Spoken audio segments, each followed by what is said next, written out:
good to see everybody. Looks like we've got a good crowd on, and I see some faces that maybe we haven't been able to have on before because of how we have this scheduled. And so it's good to see some others coming on. Terry, I saw where you're recovering from some surgery. How's it coming along, Brother Tilton? I had a couple of bone spurs removed on an ankle on Thursday. I've had very little pain for the most part, but I'm limited to a knee scooter where I go for the next 6 weeks. So Yeah, a lot of fun. Don't be trying to strap a motor on that thing now. No, no, I have enough difficulties navigating it. Yeah, good. All right, we'll wait about another minute and get started with kind of our updates. And that's really what we'll do with each of our meetings now is go through some updates. Today, I know we've got updates on some training situations. We've got updates on our staffing. We haven't made any reassignments recently, but we have lost another one, to make sure everybody's aware of that. And then some updates that I learned since our last meeting. Most of this has been covered, but that I learned when I went to the summit to meet with the rest of the leadership of the operations group. And so we'll cover all those types of things. As we think about getting started, does anyone have items or topics that we need to make sure and address today? I have one. We need to talk about, see if there's somebody in our group that could be the contact person for the critical incident stress management team. Right. And also someone that could be the contact person for mental health, since I'm going to be on and off of the summit. Right. In case something happened. Those are the main things. Yeah, I agree. You're right. I had the CSIM on my list. I did not have the mental health contact on there, coordinator, whatever, or coordinator with mental health, who can kind of make sure we're coordinated with them. Well, and also how many of the chaplains have had some CSIM training, because Yeah, they'd like to know too. right. And I've learned a little bit more about some training that the mental health is having all their staff take, including the listening ears. I've started some of that training, but I'll talk more about that in just a minute. But they may have a challenge on their hands with that. It's fairly deep, put it that way. It's fairly deep. All right. Well, let's get started. And Brother Terry, since I know your microphone is working, if you would open us in a word of prayer, please. Certainly. Let's join in a moment of prayer, shall we? Well, dear Lord, we're grateful for being gathered together from many different places, that we might participate in the National Jamboree this year, that we might touch many lives, that we might share your love, that we might encourage others in their growth. We're grateful to be a part of the Scouting family, and grateful that we're able to bring these gifts of many, and many with talents that they're sharing this coming summer. Bless the work of our hands, bless the decisions we make, give us guidance in all that we do. We ask this in your holy name. Amen. Amen. Amen. Amen. Thank you, Terry. Appreciate that. Let's begin by just kind of reviewing our staffing setup as we have it right now. And I don't know how to do this. Alan, can you fix it where I can share my screen? You already should be able to do that. All right. And so how do I go on to the where? Yes. Where If you hold your mouse down toward the bottom of the screen, you should see a share screen button pop up. Right. Had to get my eyes. I see it. There it is. And then you hit that button, and then find what you want to share. All right. And share. Okay. So what I have in front of you is the list of assignments, just to make sure everybody were clear on everything. Remember that the Alpha Bravo camp will have mostly that base camp will have a vast majority of that camp will be adult staff.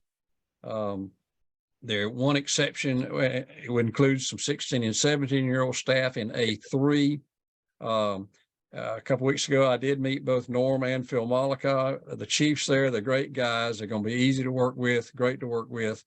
And we see the lineup that we have there for our chaplaincy coverage there in Alpha Bravo. And then at Charlie Base Camp, and I'm sorry, when we have Thomas Martin and Joe Powers located there as chaplaincy coordinators. And we probably could have gotten by with just one there, except that both Thomas and Joe are aware that particularly during the day, they're kind of on call to provide additional help. Both of them have great experience, a lot of experience, Thomas particularly a lot of experience in Jamboree chaplaincy. And so they'll be available to help help out if we have some critical things come up and need some extra help in some places. And so they're ready to respond to that. Father Joe is also the lead chaplain for Catholics, for our Catholics. And so if one of the subcamps needs something Catholic specific and does not happen to have a Catholic priest or chaplain in their subcamp, Joe will coordinate getting them some support and help for either, morning mass or an evening mass or whatever it might be. And so that's why we have those folks there. And at least one of them, if not both, I cannot remember right now, and we'll have a vehicle, a personal authorized vehicle to use during the Jamboree so that they can then come provide assistance in these other locations as needed. And then you see the lineup there for Charlie Base Camp. I know that your coordinator, David Wayrick, has been regularly sending out updates to all of those guys. I think he calls it the Charlie Chaplains. He hadn't figured out a good punchline to go with that yet, but they've got the Charlie Chaplains there. I was able to meet all of those subcamp chiefs except Darlene at the summit meeting, but I already knew Darlene Sprague. I served as a chaplain in a subcamp in Alpha somewhere 2 or 3 Jamborees ago where Darlene was the chief, and she's got a lot of great experience, and all those folks will be great to work with. Also, if you'll notice in C2, it does include the Shomer Shabbat contingent.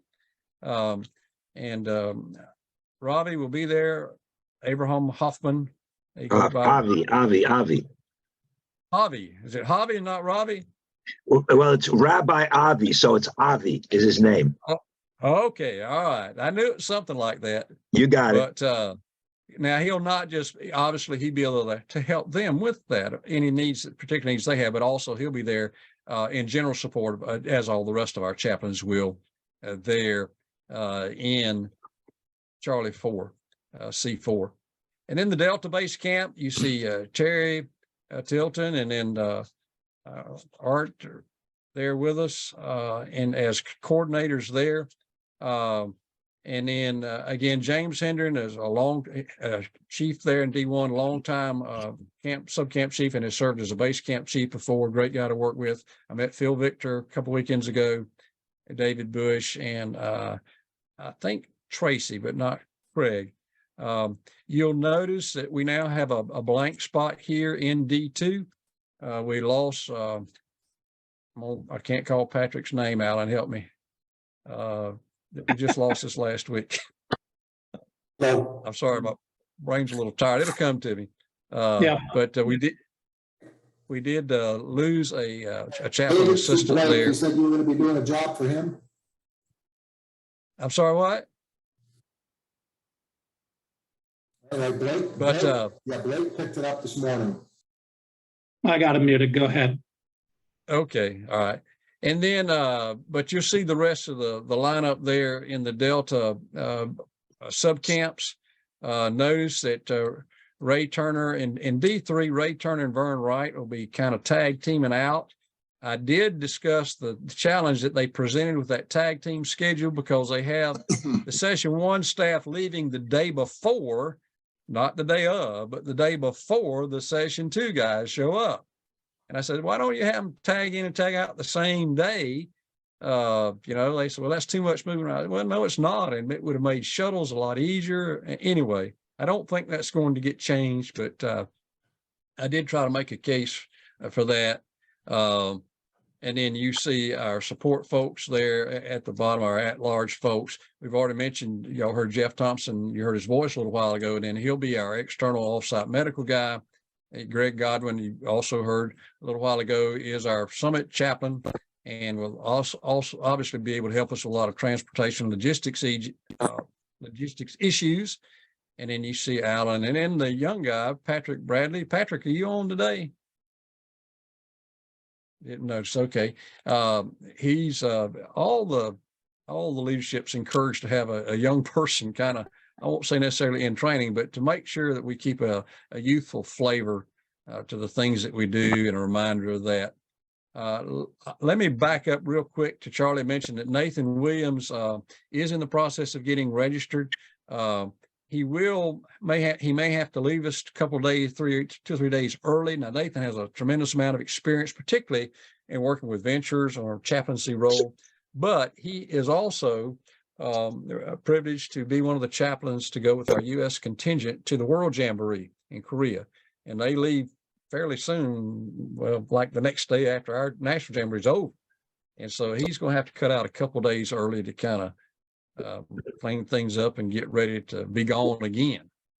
So that's kind of our lineup. And then you had seen, I hope I'll figure out how to do this right in a better way. Well, I'll just pull it over. You'd seen the layout of the camp. And some of you have not been to the summit before, but are there any questions from anyone about the layout of the camp? The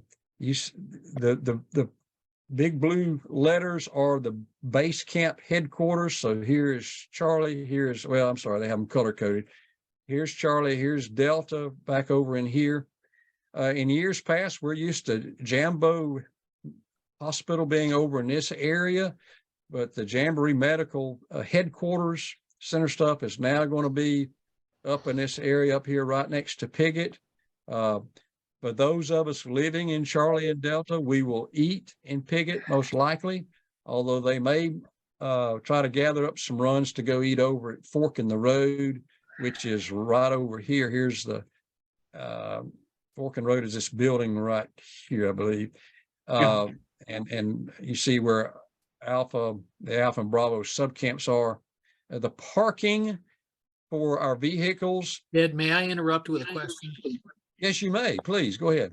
So the issue of eating with the units is off the table at this point. Yeah, that had been the practice in the past, and it does not mean that you cannot eat with a unit. Frankly, I always enjoyed doing that. And sometimes you can figure out how to drop the right hints and get invited to a meal with the unit, particularly an evening meal. And that is quite all right to do. There's no problem with that at all. It's just that sometimes, as you know, units, their schedules don't always fit what we think they're going to be and things like that. We didn't want the units to feel imposed upon to be feeding staff, but they're certainly welcome to invite staff to come with them. And so, yeah, I would encourage you to find your home contingent from your home council and go have an evening meal with them, get an invite to them one night.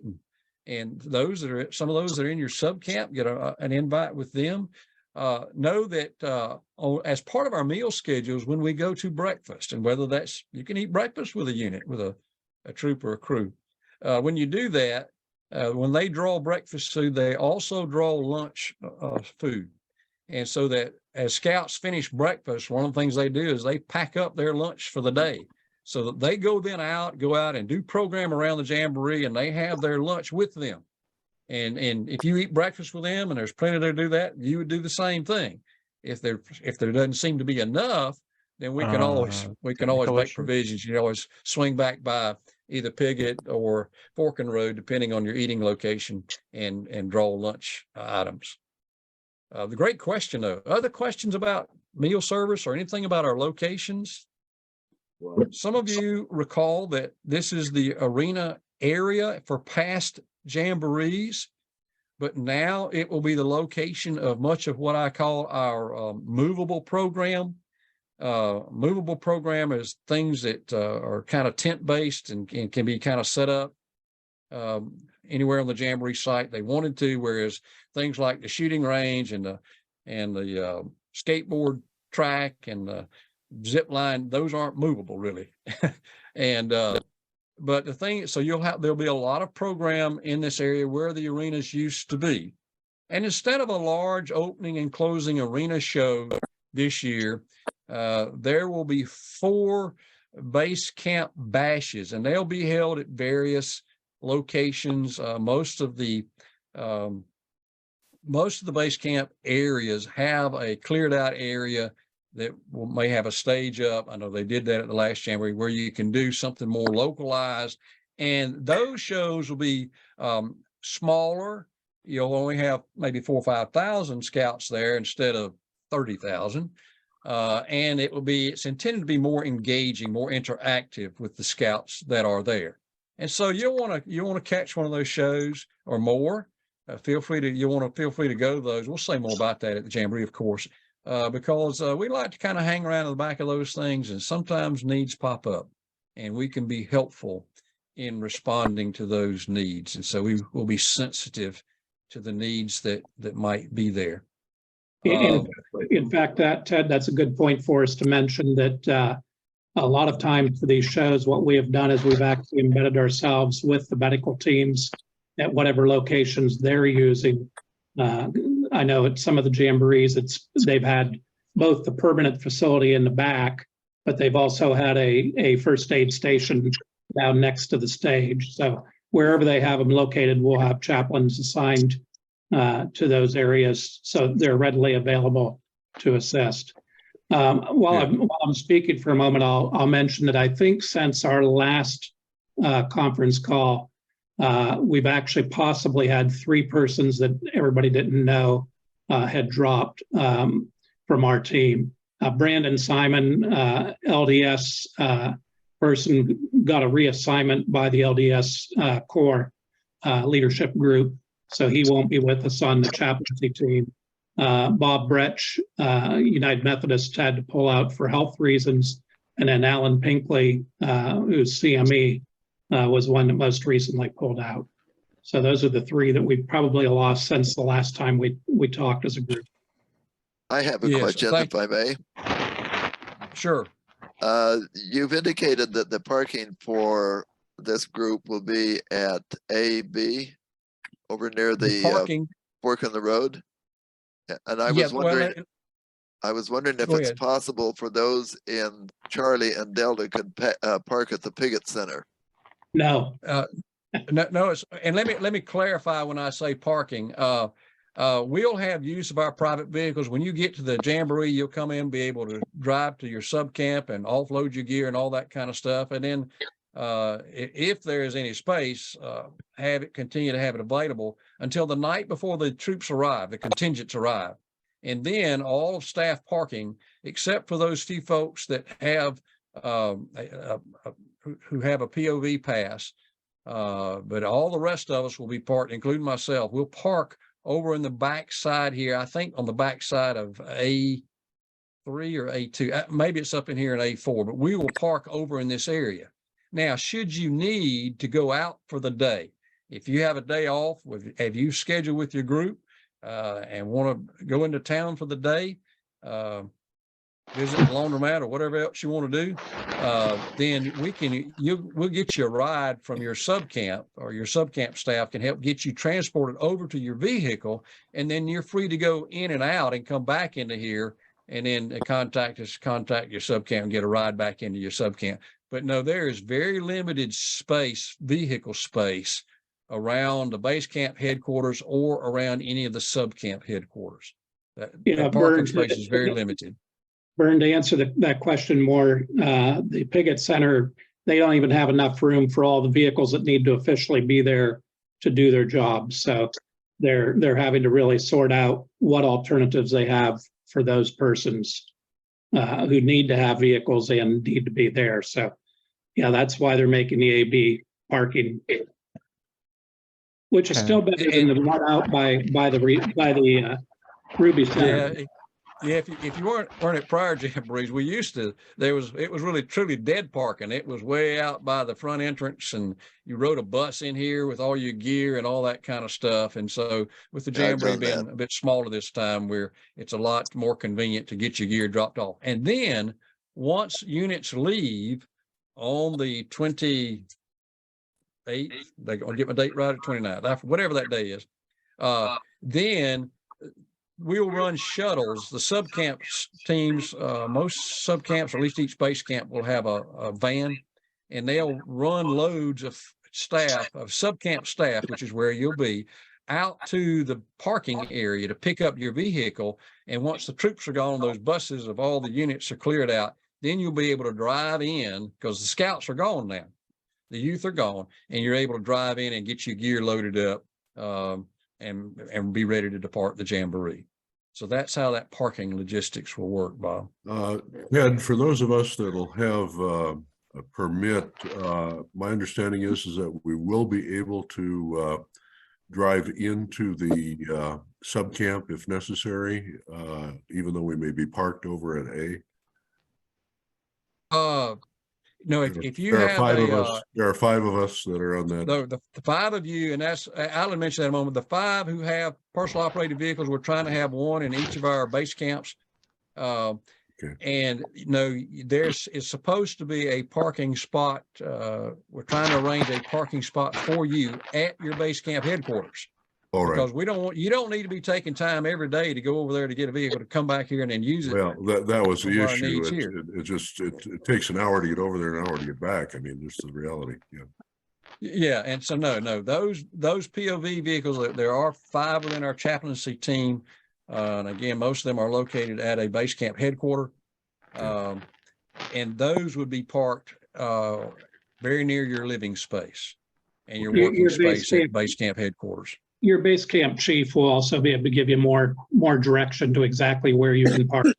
Right, but they are scheduled to have, we're scheduled to have them in the base camp, and that was the issue. Yes, that is correct. Okay, thank you.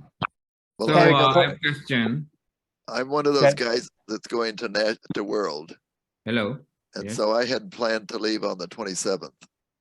Okay, well, thank you, Bob, for letting us know that. We'll make a note of that on our charts, and so it's just good to know that we'll make sure that we'll make sure you don't have the 27th off, and make sure we have coverage on the other 2 days. So thanks for making sure we knew that. Okay. Ted, Scenic, you have a question? Yes. The pickup point for those who are going to the airport on the 28th, is it at Echo Camp again? No, it is not. I'm not sure where it is, but I know it's not there. I'm fairly certain it's not there. They'll have to tell us, and the transportation company that runs those shuttles. I don't know if they have it posted on their website yet, but they will, and we'll find out for sure where those spots are going to be, and we will help make sure and get those of you who are catching shuttles to the airport at the end of the Jamboree. We will make sure that we can help get you and your gear to the shuttle pickup point there inside the Jamboree. Okay. Ted, this is Vern. Forget that. Ted, this is Vern. I take it from your earlier comments, it wouldn't be helpful for me to try to get there on the 22nd then to provide better coverage with the tag off with the Lutheran, who's Lutheran Scouter, who's I'm relieving.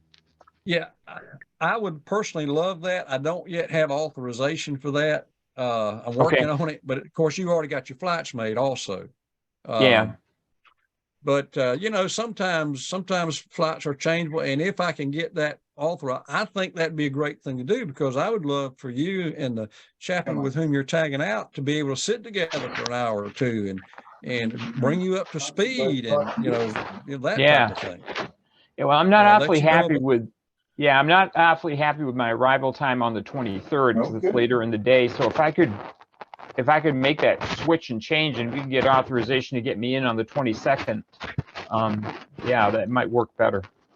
Very good. If I'll find there's supposed to be a mechanism if I say I need Vern right here on the 22nd, and I need him here.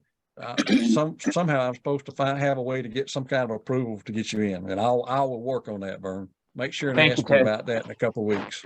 Okay, I've already told the local scout camp that I'm leaving the local camp on the 19th, so they know they have me only through the 19th of July. So, Okay, very good. Sounds all right, great. thank you. Other questions about those transportation? There is a link that Alan has sent out that has a little video, I think, that talks about arrival and departure day. I encourage everybody to look at that, and it gives further explanations about some of that. All right. Okay. All right. I think I answered the question on the parking. Okay. That's all the things I have for parking and our assignments and locations. Let's talk about training for just a little while. Alan has done a great job of kind of catching us up to date on required training. We have had some confusion over the youth on youth protection training. And what happened with that is initially they wanted all Jamboree staff to do it. And then they said, well, no, we're just going to recommend it. But the operations group, those of us, along with your subcamp staffs that you'll be working with who work in the subcamps and base camps, the operations leadership has said, because our guys are in much more contact with youth during those, what I'll call those critical hours. I know the program guys, the guys at the shooting range and archery range and the rock wall, they're in contact with youth also. But in those cases, the youth are busy doing program.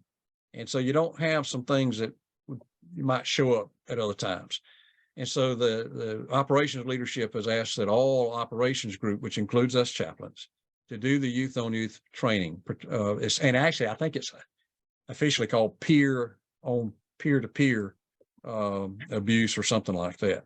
It's understanding and preventing youth on youth. It's only offered as a technically in person. It doesn't have an online component like youth protection does. Right.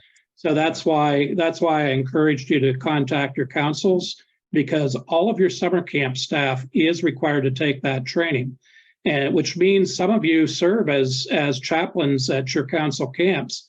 Under the NCAP guidelines, even though you may only be there one day a week, you are serving as a part of the staff. And so you should be receiving that training anyway as a part of your council camp operation.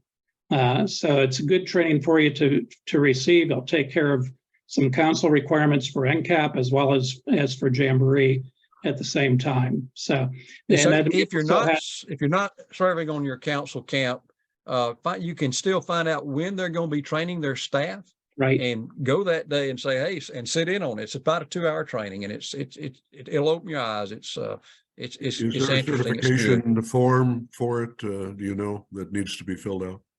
Yeah, they would provide you a certificate, and then you can take a picture of that and shoot it to me. That'd be great. Okay.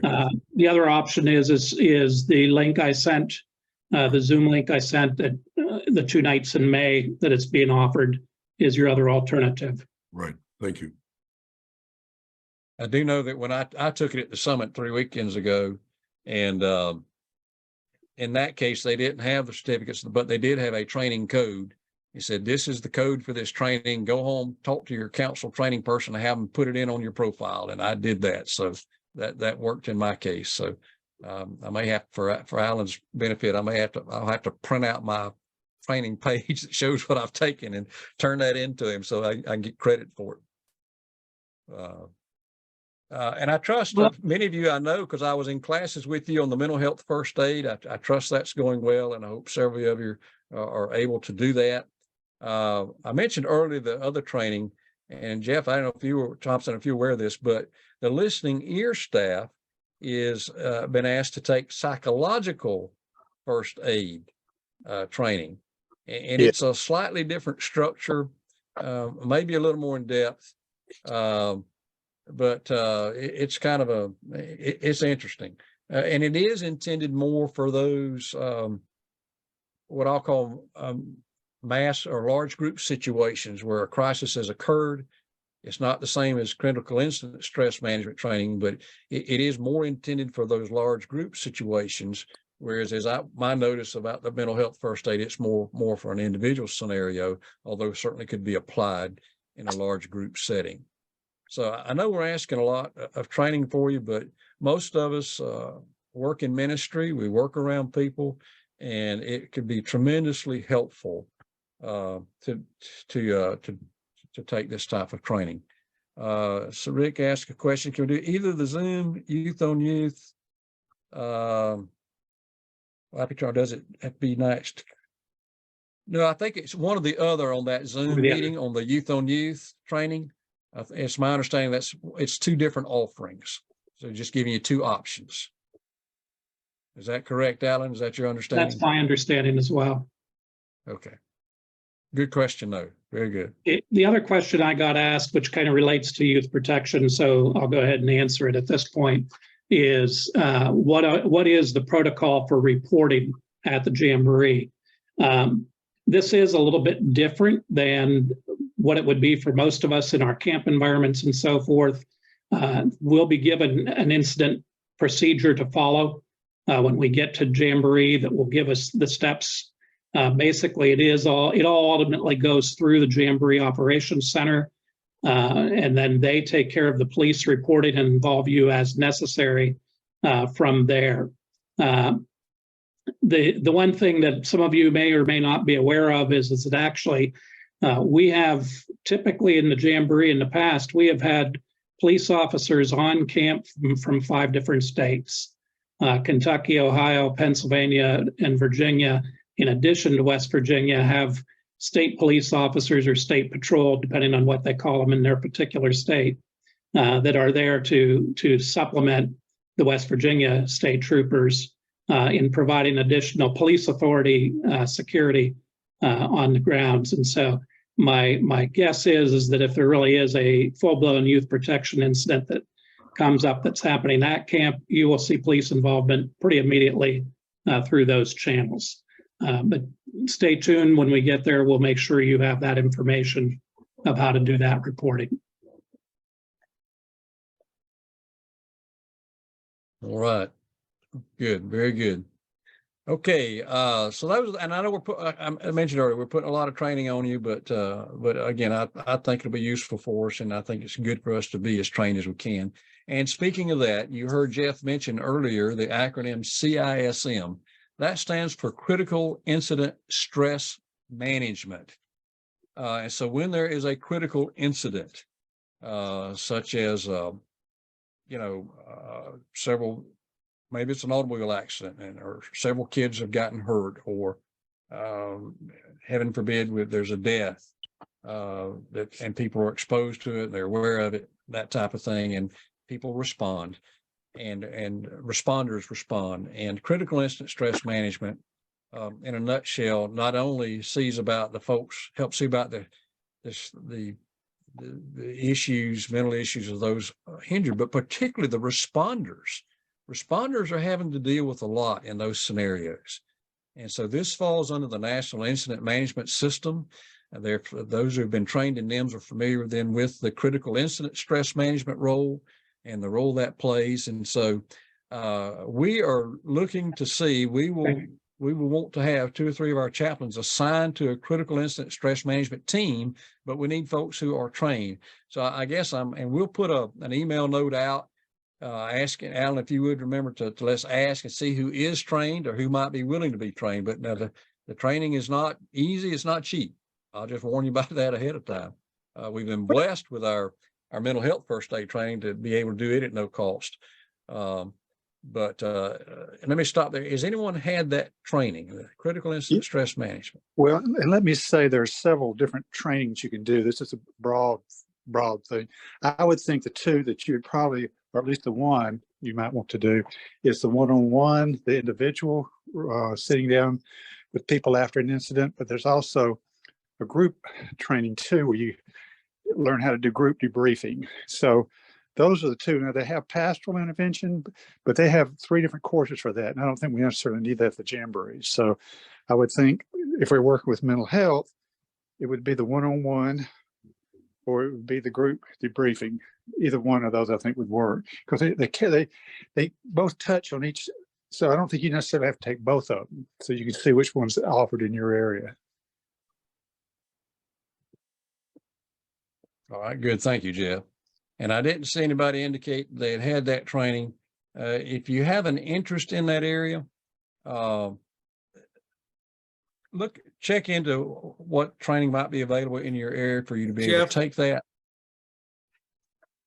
This is Greg. I have a pastoral training that took around the time when we had the Alaska incident at the Jamboree. And Greg, that's exactly what I have as well. a lot of clergy took it when I was living in Princeton, because we also had an incident at the high school one night. And so we had actually had that training that someone could give it to us. So I've completed that. So is it much different from this other, the group and the individual? No, well, yes, because the pastoral one is focused specifically on basically ministers intervening, although I guess I would say the process is similar in some areas. I think it would be good if you've had it. I think it's transferable, that you would understand what's kind of going on. I think right now what mental health just wanted to know is anybody had any critical incident stress management training, because they would like you to be part of the group, because at least you'll have kind of a common understanding and a common vernacular when you start working with each other.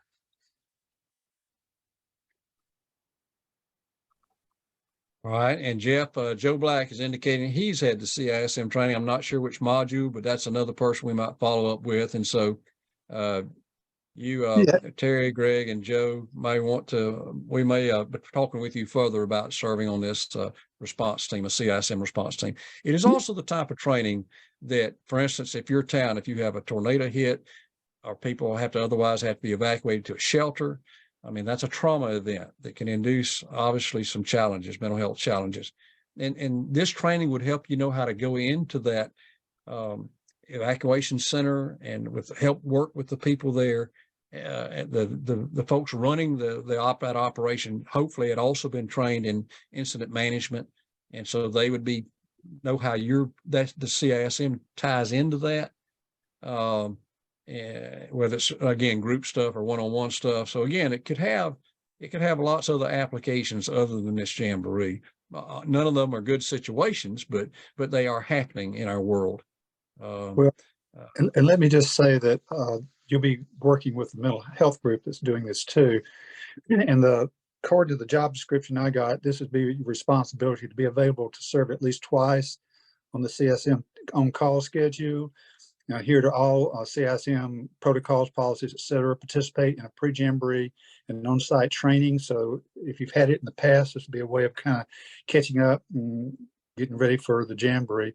Within 24 hours of responding to the critical incidents, meet with the team for debriefing and evaluation, obtain appropriate assistant times of respite as needed or directed, and complete the evaluation of the critical incident stress management response team prior to departing the Jamboree if you've had something like that. And as it was, I think Ted said, it was 2005 that we had the electrocutions of the 4 people from Alaska, and we didn't have anything then. So in some sense, what we're doing now was a response to what happened in 2005. And so I'm agree with Ted. We hope we never have to use it, but it's kind of like, be prepared. That's all we got to do. We need to be prepared. Jeff, you're saying the training will be available at the Jamboree? It says that it says participate in a pre-Jamboree and on-site training. So I'm not sure that's going to be the whole thing, Greg, but I think what they'll be doing is kind of doing a Reader's Digest version. So yes, yeah, a refresher, I think. So if you'll keep me in the loop on that, I'll do that. The summit probably the summit's been having me do training. In fact, I did the mesh training here lately.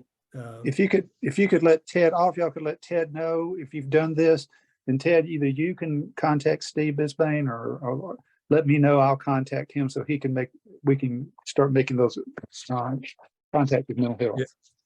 Sure. Yeah. I'll get up with Dr. Steve on that, and we'll cover that. You can add me to that list too, Ted. Okay, gotcha. All right. Well, thank you all for your willingness to be part of that. Like I said, I hope we don't need it, but it's very important if we do. Yep, absolutely.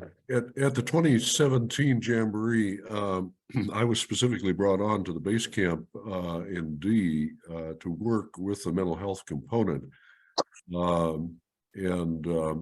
Thankfully we had we had a death obviously, but thankfully the biggest issues that we were dealing with were individual participants that had some acting out behavior which put them at risk and otherwise by protocol required that they be removed from the camp at some point. And we spent a lot of time essentially being the chaperones for those kids simply by virtue of the fact that there was no medical staff available to do it and they could not be in their patrol sites or their campsites. But it was an interesting experience to say the least. Yeah. Well, they're already making schedules out to have somebody near the bridge over there at times because they have had in the past threatened participants have threatened to jump off that bridge. They're already looking at that too. So like I said, hopefully nothing, but we'll hopefully be prepared. Something was said about the electrocution in 2004. 2005, I'm sorry. If anyone's interested, I can give an update on that family. It was a Clark family, and it was his son, by the way, that knocked him off of the electrical power. He survived. The son was awarded the life-saving medal with crossed palms, and that was awarded at the Jamboree. But because of that contact with that power line, he permanently lost some manual dexterity and had to leave the job that he had in Alaska. And they've moved to the state of Utah, where he seems to be doing well, otherwise getting along, but still with some physical problems as a result of that. Well, thank you for the update. Yeah, very good. All right. Okay, any of the issues on training aspects, those types of things? Some of you are getting those dates turned in on your youth protection dates and your mental health first aid, scans of those certificates or copies of those things so we can have those logged in. Because we've promised Ted, to operations that we'll keep track of all that. Ted, all my stuff will have to go through the summit's human resource. That's fine. That's I'm in good. the process of having to submit all that kind of stuff to them. Sure, that's not a problem. You don't technically on the Jamboree roster. You're not on our staff anyway. So I understand that, but I'm just saying I'm doing training. Right. Like I Sure. can do other training for BSA as well, but it all will be on file with but they'll have it. Summit will have it. Sure. Very good. Very good. All right. We've also had given we've given some sense of daily activities that will happen at the Jamboree, things that you'll be expected to do. But let me talk just briefly about your first day or so there before units get there, just so you kind of know what to expect. Obviously, you got to get settled in to get your gear in, get settled into your tent. Then one of your key things will be starting to build those relationships with the subcamp staff there, because you're a chaplain to them also. And you're providing pastoral care for them also. And they may obviously have needs come up. We've certainly have had that happen in the past. And so you want to be part of that team, building that team, seeing how you can best help them get ready as as their staff continues to come on in and get set up. So kind of a ministry of helps at that point of getting things squared away. That's on that is on that Sunday when most of you arrive. You may have some of your subcamp staff that does not get there till Monday, but most would come in on that Sunday. And in that thinking, now the Alpha Bravo base camp folks, you'll have a lot of folks show up in your subcamp. Your subcamp will basically fill up on Sunday, whereas the rest of you guys in Charlie and Delta, you'll just have the subcamp staff there. So you'll have all these big, wide, still open spaces of waiting for troops to get there. But particularly in Alpha and Bravo, begin thinking and begin planning, and let's plan to have some worship services, interfaith services, or particularly in Alpha Bravo, where you've got so many folks there, you may want to offer some faith-specific services there in Alpha and Bravo. If I hear that their own staff and program are planning something like that, first, I'll be surprised. And secondly, I'll let you know. But I think we need to be ready. And it may be as a question of once we get there and we know who got there and who's there from our staff, and we know who's ready and available to do stuff. It may be simply posting a listing up there as staff, where it's at the staff check-in at Alpha Bravo Base Camp to say, hey, if you want to go to a Protestant service, go to this spot here, this pavilion here. That's going to be at 6 o'clock. If you want to, those of you who'd like to go to a Lutheran service, or if you want to go to, we're going to do a Catholic Mass at 7 o'clock at this spot right here. A different spot, or it could be the same spot. Point is, we'll have to let those folks know, because many people will be traveling on a day that is a day of worship for many people. And so we want to give attention to that. And it's also a great way to start off a Jamboree for those staff folks. And so particularly our Alpha and Bravo chaplain team, be ready with something there, start planning some stuff, bring copies of song words, words to songs or scriptures that you want read or whatever. We can kind of give you a sense later on of how many perhaps to expect. And then in the various subcamps, I would suggest an interfaith service of some type in each subcamp in Charlie and Delta that night, on the night that we get there on July 16th.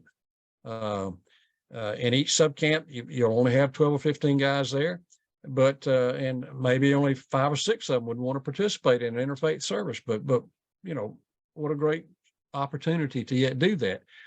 You'll also notice on the map that some of the subcamps are very close together. I think C1 and C2 are very close. D3, D4 are very close together.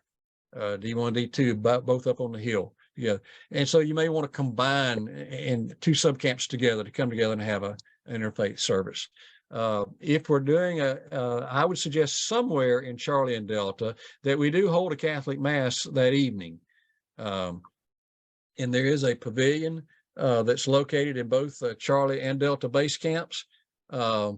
And you can do a Mass at each base camp, or it can be one for both base camps. Those are fairly close together. They're not a bad walking distance to come together to do that. Point is, somebody needs to take a lead on that, and feel free to be assertive and step out and say, hey, speak to the rest of your folks in your subcamp or your base camp and say, hey, I'm willing to help with this. Who else can help do that? And so let's step out there in team fashion and take charge and plan for the spiritual health within your base camps and your subcamps. Ted, my experience is that the biggest difficulty is not so much planning as it is execution in terms of getting the word out. Yeah. For people to know. And what I was just going to suggest is what we've done in the past is we can do flyers on site and put them up at both of the staff eating areas, because that's going to be the easiest way to get hold of the most staff. Yeah, okay. We actually at the World Jamboree had some of our chaplains in the line, basically greeting people as they came in and just making sure that they saw the posters that we had posted as well. So those are ways that we can kind of start making ourselves visible to the rest of the staff at the same time, let them know what's going on. Ted, one of the things we may want to look at doing is just getting those pavilions already reserved for the evening. And then that way as different chaplains kind of put together what they want to do, we can make the space available. Yeah, that's on my list. We'll try to get you a picture of what those look like, but they're covered pavilions, and there aren't many places like that to meet on the Jamboree site. But the very reason letting people know is why I want you to think about those things ahead of time. Y'all start planning as a get together, get your teams together ahead of time and plan what you're going to do. That way we can have those printed up and we can say, okay, you know, at Charlie, here's where we're going to have interfaith services at what time. Here's where we're going to have a Catholic mass at this time. Here's where we're going to have a, you know, whatever type of service y'all want to put together and have.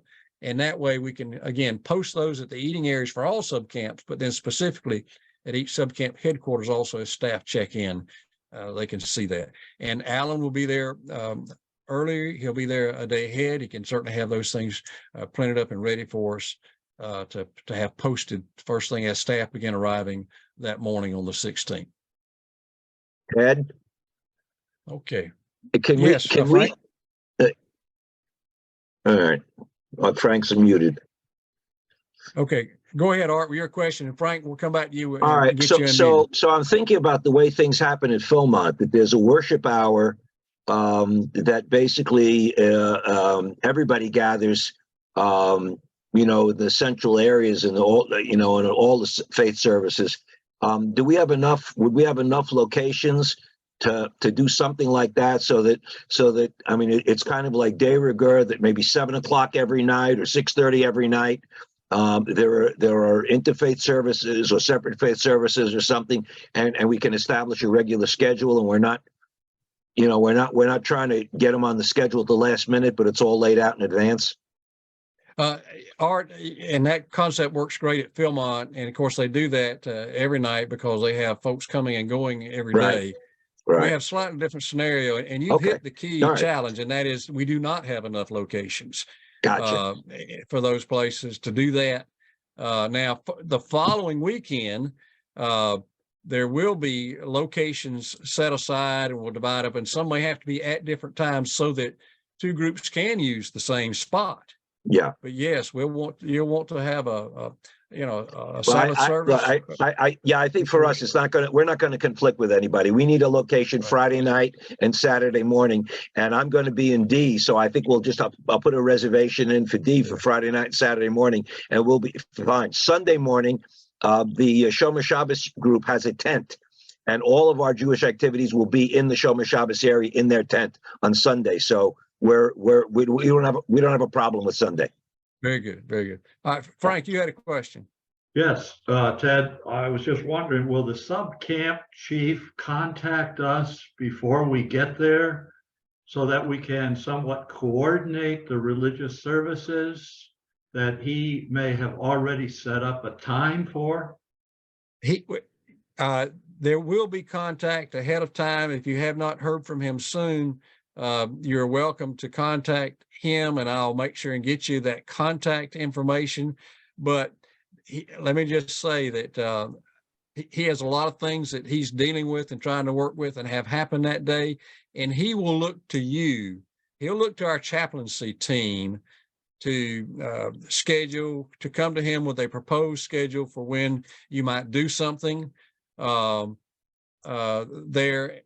at, you know, in your case in Alpha, in Alpha 3, and I frankly would suggest it for the entire Alpha Bravo base camp. So yes, you ought to plan on a mass that evening, but in this case, talk to AJ Block ahead of time. AJ is a super nice guy. He's done a lot of jamborees, but he would certainly be willing to work with you on that. And if you and Joe will talk with him, then I'm sure he would be open to that. And in that case, yeah, that'd be a great opportunity for use of a pavilion. Whereas if they do a Protestant service up on July 16th up in Alpha Bravo, it may need to be out in an open field. And there'll be plenty of space for that because troops aren't there yet. Well, in your case, some staff tents, but you have extra sub camps up there that are not being utilized. Right. And you would have had time and opportunity, basically AJ will know a good spot to suggest and may also have a sense about how many people you might could expect for The service. biggest- yeah, the Is there a biggest rough issue-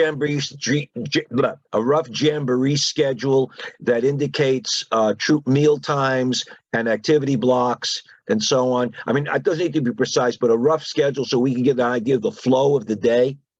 Yeah, yes, there is. Very well. I'll try to find that and get that out to you. I know That'd be it's in helpful. the contingent planning guide, and we ought to be able to, Alan, we can probably look through the contingent planning guide and find that.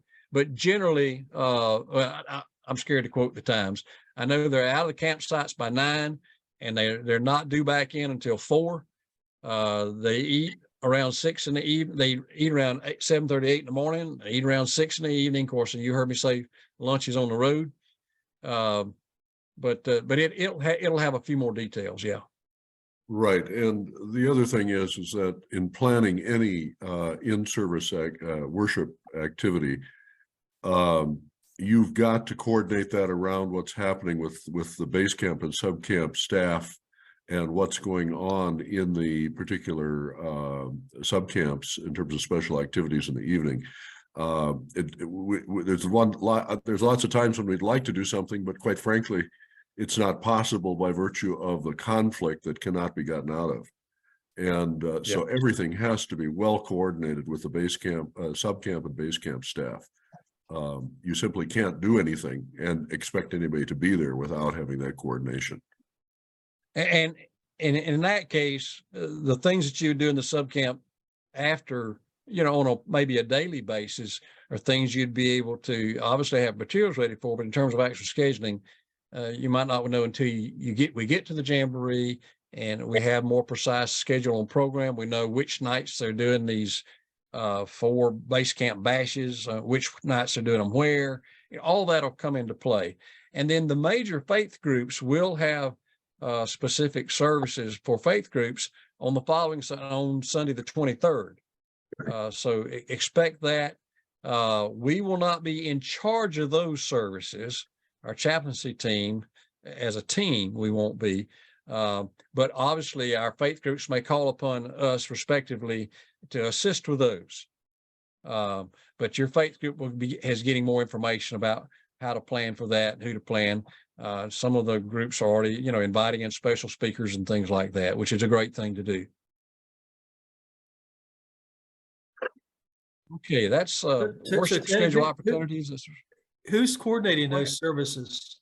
The chaplains aren't? The chaplains are not, and it's part of the program group that is doing that. Okay. And they are working with faith and belief side. Yeah, faith and beliefs, duty to God, whatever they're calling it this time. They are Faith kind and of beliefs. coordinating those aspects. Well, And I got they're a call waiting. from Stephen Shy, and I guess Donna and Bob have put that on him and me. Steve. Okay. And Well, and I good guess for they're y'all. I kind just of, know it's not chaplaincy. okay, they also thought that someone was going to provide stuff, and that's one of the things before the meeting started, I was on the phone with the summit, and he's going to check into it and see, but Well, let me they're just say the not, program. they're not, the summit's not taking care of, details that the summit, the Jamboree is going to be taken care of. You know what I mean? That's right. So No, it'll be a what- Jamboree responsibility, and I'll be talking with both with Donna and the chairman of faith and belief stuff tomorrow, and But we'll anyway, get that squared away. Steve and I are working on the Protestant. I guess they want a Protestant service, and instead of Yes. multiple Protestant services. So anyway, Yeah, they do want a single Protestant service, and frankly, that they want that because it'll be an impressive service. It'd be one of the largest services that most of these scouts had ever gone to. So I'm going to throw this out, and I really don't know. I just know what, it's everything getting secondhand kind of thing. But Steve's under the impression there'll be a stage in D and a stage in C that may be available to be scheduled for services. But these major services are going to be on those stages. The pavilions. That is the sense that we've been given thus far to expect that. That's where they're going to do the base camp bashes, is on those same stages. So one more thing, Ted, and I'll stop, but I'll get it out of the storage, but we have the Summit Cross that was used by the Roman Catholics and the Protestants. And if people would like to use it, I can probably get it transported in my pickup. Okay. All right. Location. So anyway, just throw that out. That may be a resource if you'd like to have it. Sure. Ted, All right, thank you. may I ask a question, please? Certainly. Is it appropriate and permissible for daily activities such as maybe morning or evening devotions to enlist a unit chaplain aide who wants to participate, perhaps doing a reading or something, or is that off limits? Oh, no, that is absolutely encouraged. I mean, that is, I would almost say that, I wouldn't say it's required, but, but please, that is exactly the kind of thing we want to do. And one of the things that I may put an email out, because I knew we wouldn't have time to address it tonight, I also want us to look at, each unit's supposed to have a chaplain aide. Now, we may find in some of our campsites, because of this jamboree and the size, you may actually have 2 half troops sharing the same campsite. You may have two half crews sharing the same campsite. And so don't be surprised if in one campsite, they may have, each of those should then have a chaplain aide. Even though they're not natural units, but they are from their own council. And it's great for each of them to have a chaplain aide. And then one of the things you would do is hope again to get to meet those chaplains aides, perhaps have some resources for those chaplain aides. And I want us to think about, and I'd like a team of y'all to get together, say, okay, here's the chaplain's aide challenge for the jamboree. Have at least 25% of the scouts in your unit get information on their respective personal religious awards. Have at least 25% or 50%, whatever, 25% of your units, the scouts in your unit visit the faith and belief zone or the duty to God and country zone, whatever. At least 3 different faiths or at least their own faith. Is there going to be a Jamboree award? No, there's not. And what not that year? we're aware of, we're encouraging the program folks to yet do that. We have not heard of one. So in the meantime, All right, so we're coming up with I would tell you that we have had a separate Jewish award to encourage participation in our Jewish programming and services and so on, and make contact with a rabbi and whatever. And we're planning on doing that. And it's a patch. Yeah. The kids will have to submit. The kids will have to submit the checklist of signed off of things, and they'll get a patch. That's great. And I know that some other faith groups are doing that for visiting their booth and completing some activities, and that's great. Right. But what I'm thinking about is a chaplain's aide recognition patch. Yeah. If they as chaplain aide make sure that their unit holds, has grace before meals, at least 75% of their meals, and these other 25% things like that. Right. And they, at the end of the jamboree, come and they've talked with the chaplain there to find out, what does a chaplain do? What am I supposed to be doing as a chaplain aide? And then they would then earn their chaplain's aide patch for the jamboree. Somebody posted earlier about religious materials. Is there going to be an all faiths, some kind of an all faiths worship and meditation booklet? Are we going to get several thousand copies of Eagle Soaring High, which I would love to be able to do if we could do it? What's the story on that, Ted? Let's let Alan speak to that. So there are devotions that were already written 4 years ago for this jamboree that are based on the Scout Oath and Scout Law, using Hebrew scriptures. Honor your way of describing what I would call Old Testament. Right. And those are going to be posted on a daily basis on the Jamboree app. Okay. That is the primary vehicle that the Jamboree uses to communicate to all of the participants in the contingent. So that's the vehicle we're making use of. All right, so our chaplain's aides can use those texts as a devotional moment in their units if they want to. Yes. Absolutely. In addition to whatever form of grace they want to use at meals. Yes. And one of the requirements for earning their chaplain's aide patch might in fact be having done that at least 75% of the nights with their unit. All right, so Ted, you keep talking about chaplain's aide patch and requirements. So who's putting together requirements for the chaplain's aide patch? Well, I may select a committee of y'all to do that. Okay. And nobody's done it yet. I think it's a great idea, you know, and again, I mean, from my point of view, the more we can get the youth to step up and kind of, you know, engage their peers, I think that's great. And I think a chaplain's aid patch is a great way to motivate the chaplain's aides to do their job. Yeah. We've introduced that very concept at the summit with the chaplain aides and the programs there. And our participation in the Duty Guard program went up 259% last summer. That's great. So the other thing look is, for something. Ted, I was going to say look- another resource they could use. I don't know how if Alan can get it on the Jamboree app, but we do have some resources on the chaplain aid page for the summit. In fact, Russell Smart talks about the prayer, summit prayer, and there's some devotions there, interdenominational or interfaith devotions. So, I mean, those would be also, if they can access some of their phones at the site easily. So, I mean, if there's some way of communicating that, I can get the information, but those resources are there. Yeah, and so what we would do is when the chaplain's aide, when you hand, that's when a subcamp chaplain visits his chaplain's aide for the first time and hands them this little thing that says, here's how you earn a chaplain's aid patch. On the back of that, then would be the listing of where he can find those various resources. That's kind of the thought. That's the dream that's in mind right now, if we can put feet to it. Great. So good thoughts. In terms of award, you might be aware that Vanguard International will be offering an award. Now, Vanguard International is a LDS organization, at least it's an organization led by LDS members to encourage scouting around the world.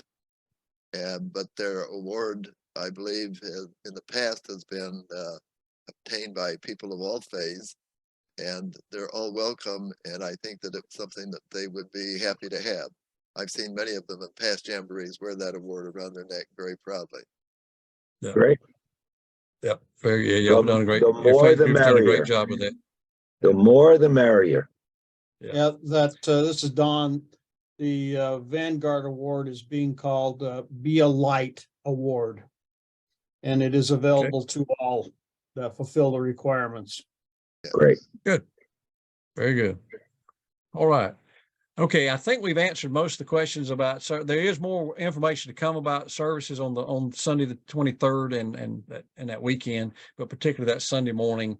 And again, we'll be talking more with Donna and getting that worked out and the locations worked out. Again, special speakers, you see Scott has posted there for us in the chat box plans that they already have for one of those services. And so you'll see some others that'll pop up. That'll come along, and we'll get a schedule for those, and the schedule for that will be on the Jamboree app. Okay.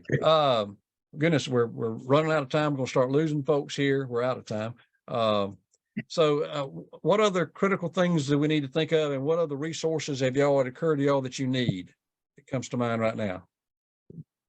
I would like to get a printed copy of all of the Duty to God awards like we had at the last Jamboree that can be used as a reference when talking with youth. It'd be great if it also had QR codes to all of their different requirements, but at least something that's got the picture and the link on it like we had last time. Gotcha. And what I do I have, think I already have a small. Go ahead. I think I already have that right here on my desktop. So I will forward that out in one of the next emails. Okay, but let me also. My interest is having it also in hard copy, because as you walk around and talk with kids, sometimes that's easier to work with than trying to coordinate phones. Yeah, National had a supply of those. It's not quite as up to date. For instance, it doesn't have the new, some of the new Vanguard Award on it, and another one that's not on there yet. But point is, we can try to get some of those.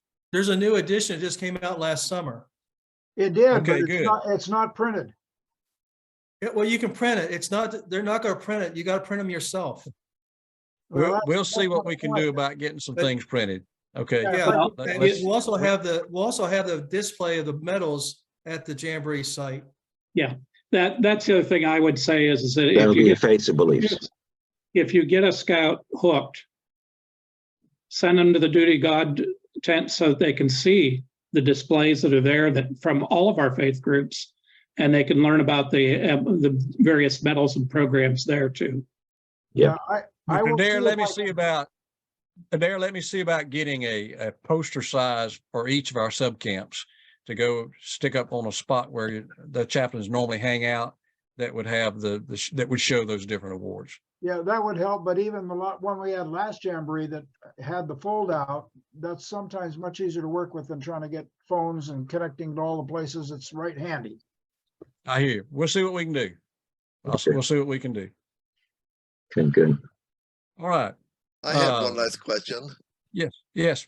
I understand that during the day, we're welcome to wear activity uniforms, Yes. and we would be distinguished by the neckerchief, specifically for chaplains. Yes. And so my question is, will we receive those when we arrive on camp, or will they be distributed earlier? You'll receive them at camp. Super. Thank you. When you get to camp, when Alan and I get around to see you, we hope to be making rounds all day on the 16th, but each of you will receive a bag, probably a Ziploc bag. It'll have a neckerchief. If you order an extra, it'll be in there. It'll have a back patch. It'll have four Ted, if if they order extra, anything they order will be shipped to their home. But it'll okay. The extra stuff goes to your home. Okay, Yeah. but the standard issue of the one and then the one back patch, the 4 pocket patches, the neckerchief, will all be ready for you. It'll be handed to you at the Jamboree by Alan or myself. And one regret about that, if you want to have a chaplain's patch ahead of time, for instance, to sew onto a scout activity shirt, fishing shirt style thing, which I plan to do, then that's where you'd want to order a couple of extra for that purpose. And those extra ones then, as Alan just said, would be shipped to you ahead of time. Well, here's the other surprise I've got for you that I haven't even told Ted yet. Oh, here we go. All right. I've got a plastic patch holder for each of you that will be big enough to hold our Jamboree patch. BSA doesn't market one that's the size we need, but I found one through one of our scouting buddies that is on eBay that's just a little bit bigger. So each of you will get one of those. Now, and we will either teach you how to tie the friendship knot, which you'll see a lot of neckerchiefs worn with a friendship knot, or you need to bring a neckerchief slide. That would certainly be an option. One of the things that we didn't talk about in the training part that we probably should mention is we do already have on the schedule on Monday a 1:30 session that will be a combination of the chaplains, the commissioners, the mental health team, and the listening ear team together. And we'll do some training time together with all 4 groups. That way, we'll be able to start meeting each other, and I think they're going to actually try to break us into groups at some point. So those who are kind of in common areas have the chance to spend a little bit more time talking with each other as well. Yeah, in fact, as we all come to that, it'll be one of the pavilions, either C pavilion or D pavilion. We won't necessarily, we'll all be there as a chaplaincy team, but we will actually have you grouped up by subcamps. And so you'll be with your commissioners from your subcamp for that meeting. And the chaplaincy team will be the largest of the team. Well, the commissioner, if all the commissioners come, they may be the largest of the teams. The mental health and listening ear will be the smaller portion. But the point is to kind of make sure those 3 groups know how we're going to interact together. And you do that together with the team in your subcamp so that you know how you're going to interact as part of a team building. We may then try to schedule something after that, so that we as a chaplaincy team may be frankly, the only time we get a chance to be together and early on and make sure everybody's checked in okay, make sure everybody's found everything they need, make sure there aren't any critical needs we need to see about, make sure everybody knows how to get up with each other, how to use the communication app that we'll have to call, to ask for help or to offer help. And so you'll see some things like that scheduled. Now your base camp will probably also have an all hands meeting at some point. Your subcamp will have an all hands meeting of staff at some point. Just so you know, your sub camp will have may have a daily or every other day. When I say leaders meeting, contingent leaders meeting, it won't be every contingent leader, but with one contingent leader from each unit in your sub camp to come together to say, okay, how's things going? What do we need to see about? And those will be great things for you to be there, because that way each of the leaders can be reminded that there's a chaplaincy team there to help serve them. And so you'll be caught up to speed on all those types of opportunities that we'll have before units get there, and then some after they get there. Ed, are you aware, has any protocols been put together with Listening Ear relative to its coordination with chaplaincy? My biggest concern is that we'll have exactly what we had with World Jamboree. And let me just say, I've had a couple of discussions already with both Dr. Bisling and with Jason O'Brien, who's head of Listening Ear. We are continuing those discussions, and they recognize the need for that protocol. And that's part of what we will talk about at that meeting at 1:30 on that Monday. And you'll get all this in a schedule. Don't try to remember all these right now. But that's one of the things we will talk about is that protocol. But one of the things that will happen is that there won't be nearly as much presence of Listening Ear as there was at the World Jamboree. Those folks that stop in to see them may then we will not be staffing the Listening Ear tents. They'll have to survive on their own. And not that we don't care about them, we just have our own duties. There's one of them scheduled for each sub camp, is that right? Or at least one? No, there's not. They have not. That was their dream, and there's no way they had enough folks to do that. Can't fill it. Okay. All right. Yeah, there will be a small station outside each base camp medical center. And then there may be one other somewhere in the base camp close to where a couple, kind of removed from that, where the other two sub camps headquarters are. The presence is going to be quite small, see. Is what you're saying. Then. Yes, it's going to be. Yeah.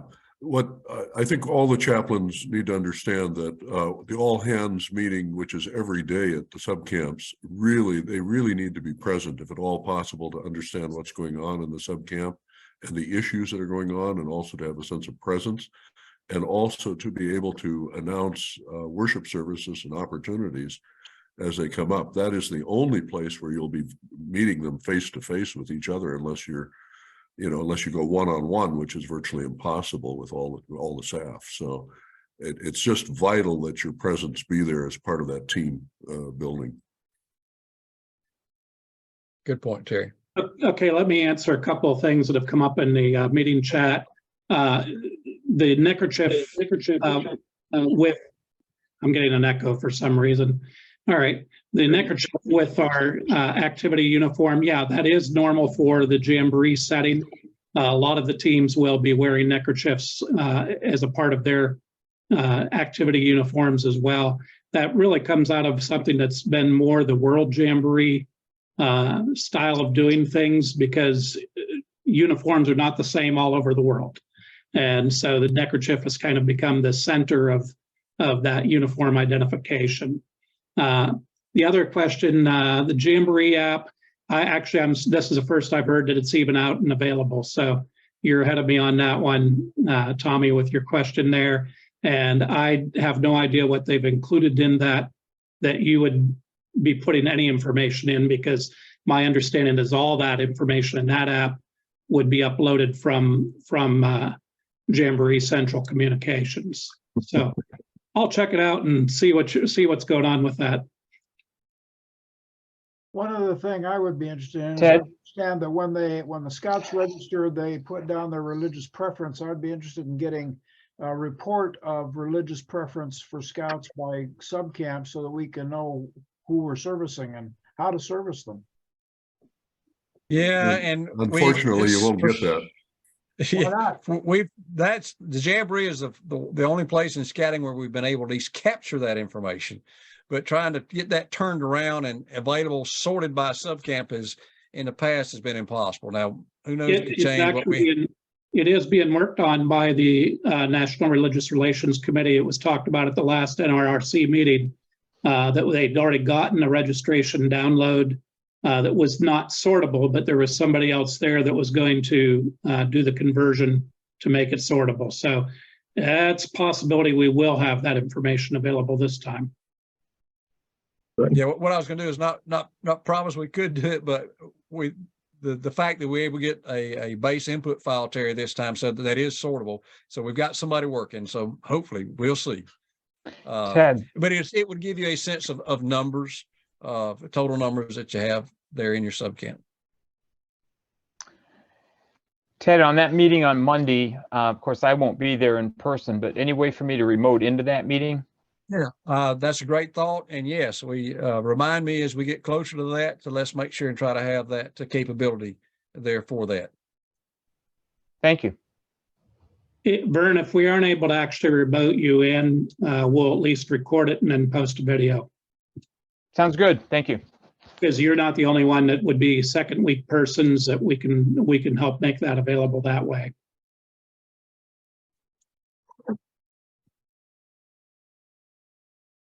Ted, if All I, right. Having worked with the listening ear folks at World Jamboree, it's worth emphasizing again that even if we're not a member of the listening ear and volunteering in their position, it's worth making the acquaintance of those folks. Oh, yeah. so that if and when they encounter folks that are having an issue that overlaps into the chaplaincy field, they know you and they're comfortable referring those folks to you. That's a great point, John. And that's part of what we've already discussed with Jason O'Brien, the listening ear team. And that'll be emphasized at that meeting joint meeting we have with them.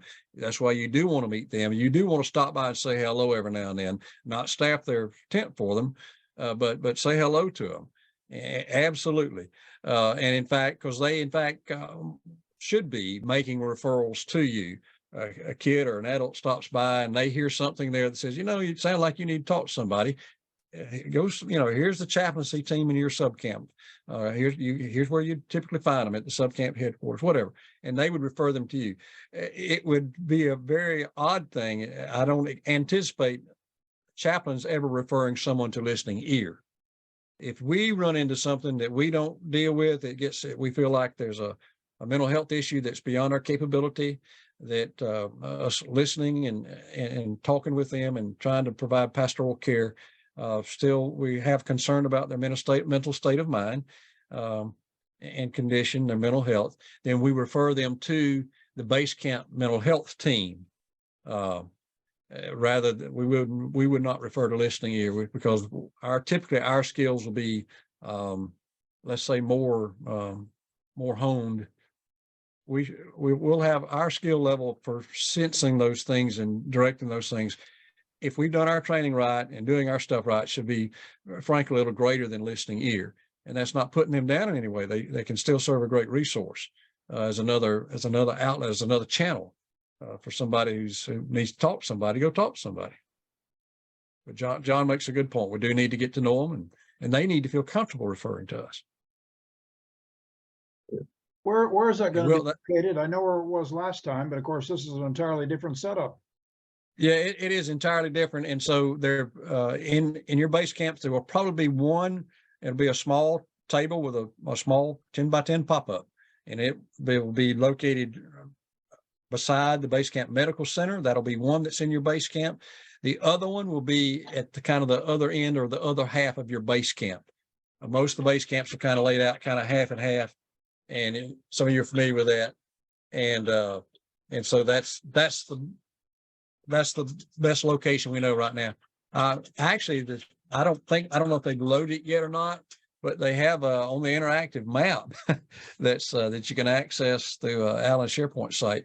Those may be loaded in onto there now to that link. I haven't gone to that detail to look. They were trying to finalize them the other day when I talked with them.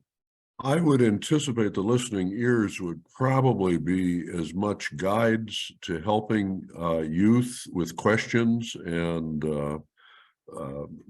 getting resources available for them if they have questions that need to be answered, as much as a kind of mental health component. I think they're probably more as as guides or assistants to helping the youth with questions that they may have. And I think that's probably the way they're probably going to be used the most, to be honest with you. Yeah. All right. Other questions? All right. If other questions pop up as you think of them, feel free to go ahead and send us an email, and we'll either go ahead and respond or maybe just let you know. Great question. We'll that's something everybody needs to know about. We'll get something out of them in an email or at our next gathering like this. I mean, obviously everybody's not able to make it. Let me ask quickly, did this time frame, I know we've gone late now, but did this time frame, was it better than what we were doing on the Sunday evenings or worse for you? Or I see a Better. couple thumbs up. Better. Better. Okay. All right. We still are missing I a would say lot. worse on for the me, ends. but Yeah. Okay, good. Well, that's good to know. All right. Thank you so much for that. Thank you again for your commitment to this effort and for the kids and adults that will help as part of doing this. Members, we'll be reminding you during the Jamboree, make sure and take care of yourself also. And so I give you that encouragement even now as we prepare for these great opportunities ahead. And so with that, Do we have a next meeting set up? we do not. We're looking at 4 weeks from today. Is that right, Alan? Probably, let's see. Either 4 or 5 weeks from today. I would say we want to go 4, so we're not on Memorial Day, so we'd be looking at May 22nd. May 22nd. And Tommy, the answer, I just downloaded that app. It looks like they are still in testing stage. So it's only people that they've invited to do the testing that are able to get access to it. Good, very good. All right, Alan, thank you for that update. And when that Jamboree app is live, it would have that some of those data schedules and things like that we're asking about too in that format, in an app format. And so we'll make sure and let everybody know when looks like it's ready to be operable. Put it that way. Speaking of on site, I have not seen the final call for final payment. Have I missed it? It just it came out did go this out last week. Last week? Okay. Yeah. Double check your maybe your spam box, spam folder for last week. I've got to get on to see about that myself tonight. Or just go out to the registration page and you should be able to activate everything directly from there. Yeah, you can always go to the registration page and go to My Events, click on National Jamboree, and then you'll see an icon in the bottom right side of that or something you click on to make payments, for posting payments. Very good. All right. Thanks again for all of you. And we look forward to visiting again. Good night.